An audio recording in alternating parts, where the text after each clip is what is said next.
આપણા નિયમ છે કે તમે કુદરતી વહેણને બંધ ના કરી શકો. જે વર્ષોથી હોકળા હોય, જે પાણીનો કુદરતી વહેણ હોય, જે નિકાલ હોય, એ નિકાલને તમે બંધ કરીને ત્યાં તમે કોઈ પણ જાતના પાણીના નિકાલની વ્યવસ્થા વગર બિલ્ડિંગો બાંધો તો એ પાણી ભરાઈને જવાનું ક્યાં? એને મૂળ જગ્યાએ જવા માટે થઈને એ પછી ચારે બાજુ ફેલાવવાનો, એ રોડ રસ્તા ધોઈ નાખવાનો. અમે તો સ્પષ્ટ કહી છીએ કે જાયગા ત્યાંથી સવાર જો તમારામાં તેવડ હોય, અમારું તો શાસન છે નહીં. હું ચેલેન્જ મારું છું કાંતિલાલ અમૃતિયાને અને ભારતીય જનતા પાર્ટીને, ભૂપેન્દ્રભાઈ પટેલને, તમારામાં તેવડ હોય તો મોરબીના ગેરકાયદેસર બાંધકામ થયા છે એ તમામ ડિમોલ્યુશન કરવાનું ચાલુ કરો.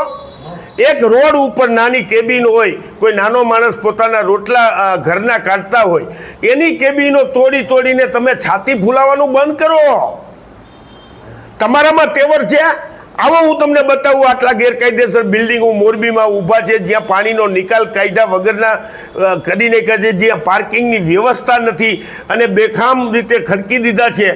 એ તોડો, અને એ તોડવાની તમારામાં હિંમત હોય તો જ તમે વાત કરો. ને એ તમારે ડિમોલેશન કરવાની તાકાત હોય તો પહેલાં તમે અત્યારે ચાલુ બાંધકામ છે એને તો રોકાવો. આ પરેશ પટેલ રાવાપર ચોકડી ઉપર ખડકી રહ્યા છે, બહુ મોટું બિલ્ડિંગ, પાર્કિંગ છે જ નહીં. એ બધા દુકાનોવાળા એની ગાડીઓ નાખશે ક્યાં? એ પછી રોડનું ટ્રાફિક પેદા થવાનો જ.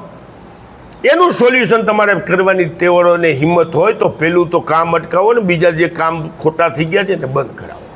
કોઈ કે ગમે તે મંદિરો ગેરકાયદેસર લલિત કગથરાનું હોય તો તોડી નાખવાની હિંમત હોવી જોઈએ શાસનકર્તાઓ પાસે.